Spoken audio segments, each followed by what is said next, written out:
आज से ठीक 3 दिन के बाद यानी कि 25 अप्रैल 2025 को नेशनल हेराल्ड केस की सुनवाई होने वाली है। इस केस में राहुल गांधी और सोनिया गांधी के ऊपर इलीगल तरीके से 2000 करोड़ के एसेट्स को एक्वायर करने के आरोप लगाए गए हैं ईडी के द्वारा, और ईडी ने अपनी चार्जशीट फाइल कर दी है जिसमें कि prevention of money laundering act 3, 4 और 70 के तहत चार्जेस लगाए गए। तो चलिए थोड़ा डिटेल में समझने की कोशिश करते हैं कि ये जो नेशनल हेराल्ड केस है आखिर ये है क्या, इसमें आखिर हुआ क्या था और गांधी फैमिली ने किस तरीके से इस पूरे मामले को अंजाम दिया था। वैसे तो ऑफिशियल रिपोर्ट्स में ये 2000 करोड़ का इलीगल एक्विजिशन बताया जाता है, लेकिन एक्चुअली में ये जो 2000 करोड़ के एसेट्स है ना, ये 2000 करोड़ के एसेट्स नहीं है। आप जानकर चौंक जाओगे कि इसकी वैल्यू 6-7 हजार करोड़ से भी ज्यादा है, क्योंकि ये जो एसेट्स की वैल्यू है वो गवर्नमेंट रिकॉर्ड के हिसाब से है, लेकिन जो एसेट्स की वैल्यू होती है वो गवर्नमेंट रिकॉर्ड के हिसाब से नहीं होती है। रियलिटी में जब भी आप कोई प्रॉपर्टी खरीदने जाते हो तो टैक्स बचाने के लिए ना बैकडोर से चीजें की जाती है। तो इस पूरे केस को समझने के लिए सबसे पहले ये जान लेते हैं कि आखिर ये नेशनल हेराल्ड है क्या। ये जो नेशनल हेराल्ड है ना, ये कुछ और नहीं बल्कि एक न्यूज़पेपर हुआ करता था जिसको कि जवाहर नेहरू ने इंडिपेंडेंस के पहले शुरू किया था। ये जो न्यूज़पेपर था इसके थ्रू जवाहर नेहरू ब्रिटिशर्स के ऊपर क्रिटिक लिखा करते थे, और इसी चीज के कारण 1942 में इस न्यूज़पेपर को बैन भी कर दिया गया था। लेकिन बाद में आगे चलकर ये जो न्यूज़पेपर था इसको वापस से शुरू कर दिया गया। देखिए ऐसा जब भी कोई न्यूज मीडिया हाउस होता है ना, तो उसके पीछे कोई और एक कंपनी होती है जो उसको फाइनेंस करती है या फिर उसकी चीजों को हैंडल करती है।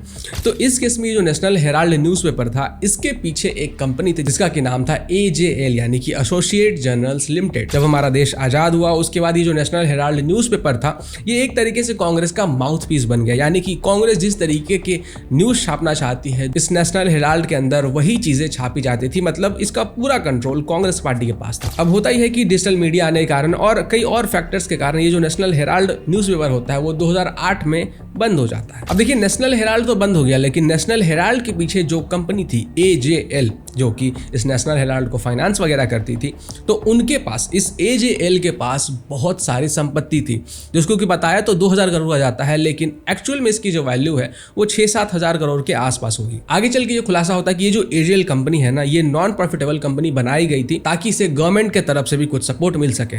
और उस समय पे क्योंकि कांग्रेस की गवर्नमेंट थी तो कांग्रेस की गवर्नमेंट ने इस AJL कंपनी को बहुत सारे ऑफिसेस वगैरह बनाने के लिए जमीन वगैरह भी दी थी। और यहीं से कान खड़े हो जाते हैं कि भाई जब एक नॉन प्रॉफिटेबल कंपनी बनाई गई है तो फिर उसके पास इतने हजारों करोड़ों के संपत्ति आखिर आए कहां से। अब थोड़ी देर के लिए ये जो AJL कंपनी है ना इसको हम लोग साइड में रखते हैं। अब 2010 का साल आता है और यहाँ पे जो कांग्रेस पार्टी होती है ना एक नई कंपनी बनाती है यंग इंडियन प्राइवेट लिमिटेड। इस कंपनी के 70 से ज्यादा % शेयर्स जो थे वो राहुल गांधी और सोनिया गांधी के पास थे, और बाकी के जो बचे कुछ शेयर्स थे ना वो कांग्रेस पार्टी के लीडर्स के पास ही थे। यानी कि कुल मिलाकर कहा जाए तो ये जो यंग इंडिया प्राइवेट लिमिटेड है ये कंपनी कांग्रेस की ही एक कंपनी थी। अब क्योंकि मैंने आपको बताया कि ये जो नेशनल हेराल्ड था वो बंद हो गया था 2008 में क्योंकि फाइनेंशियल प्रॉब्लम्स थी, तो कांग्रेस पार्टी क्या करती है कि वो कहती है कि इस नेशनल हेराल्ड को हम लोग शुरू करने के लिए 90 करोड़ का लोन देती है। अब जैसा कि मैंने आपको बताया कि ये जो नेशनल हेराल्ड न्यूज़पेपर था उसके पीछे एक कंपनी थी AJL जो इसे फाइनेंसिंग वगैरह करती थी, तो ये जो लोन दिया गया ये AJL को दिया गया। अब देखिए नेशनल हेराल्ड की जो कंपनी थी AJL उसे पैसे तो दे दिए गए एज अ लोन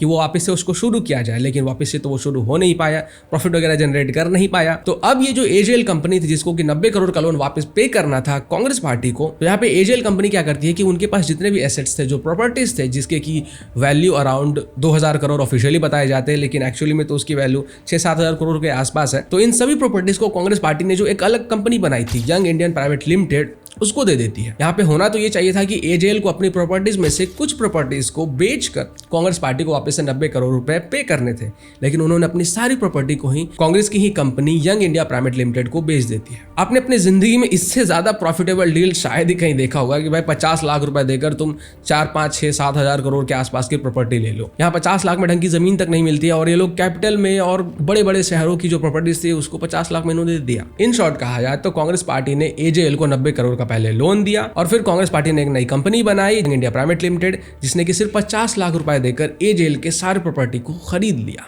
अब यहाँ तक जो चीजें चल रही थी ना वो अंदर ही अंदर चल रही थी, लोगों को कुछ पता ही नहीं था जब तक कि इस पूरे मामले के ऊपर केस नहीं हो जाता है। और याद कीजिएगा कि अभी तक बीजेपी पावर में नहीं आई है, बीजेपी पावर में आती है 2014 में, और 2012 में ही इस पूरे मामले के ऊपर केस किया जाता है सुब्रमण्यम स्वामी के द्वारा। और जैसे ही केस फाइल होता है तो जो कोर्ट होती है उसका कहना होता है कि भाई हमें प्राइमा फेसी एविडेंस एविडेंस दिख रहे हैं कि हाँ, इस केस को आगे बढ़ाया जा सकता है, इसकी ट्रायल शुरू की जा सकती है। अब जब 2014 में बीजेपी गवर्नमेंट पावर में आती है, उसके बाद से ये जो केस है इसमें थोड़ी और रफ्तार पकड़ लेती है। इसमें डिफरेंट जो एजेंसीज है वो इन्वॉल्व हो जाती है, जैसे कि ईडी हो गया, आईटी हो गया। इस पूरे मामले में इनकम टैक्स डिपार्टमेंट इसलिए इन्वॉल्व होता है क्योंकि जब छानबीन की जाती है तो पता चलता है कि इस कंपनी ने यानी कि एजेएल ने, जिसके पास की इतनी हजारों करोड़ की प्रॉपर्टी थी, जो कि नेशनल हेराल्ड को फाइनेंशियल सपोर्ट दे रहा था, उन्होंने टैक्स भरने में भी बहुत सारी गड़बड़ियां की है। इनकम टैक्स डिपार्टमेंट के साथ साथ ईडी इसलिए इन्वॉल्व हो जाती है क्योंकि इसमें देखे जाते हैं कि भाई मनी लॉन्ड्रिंग की जा रही है, मतलब कि पैसे की हेरा फेरी की जा रही है। और अब इस पूरे मामले में ईडी ने चार्जशीट फाइल कर दी है, जिसमें ईडी ने prevention of money laundering act section 3, section 4 और सेक्शन 70 लगाया है। और अभी से 3 दिन के बाद यानी कि 25 अप्रैल 2025 को इस केस की सुनवाई होनी है। तब पता चलेगा कि जो कोर्ट है वहां पे ईडी क्या क्या प्रूफ देते हैं और इस केस के ऊपर कोर्ट का आखिर कहना क्या है। बाकी आप लोग इस नेशनल हेराल्ड केस के बारे में क्या सोचते हैं, कमेंट करके जरूर बताइएगा।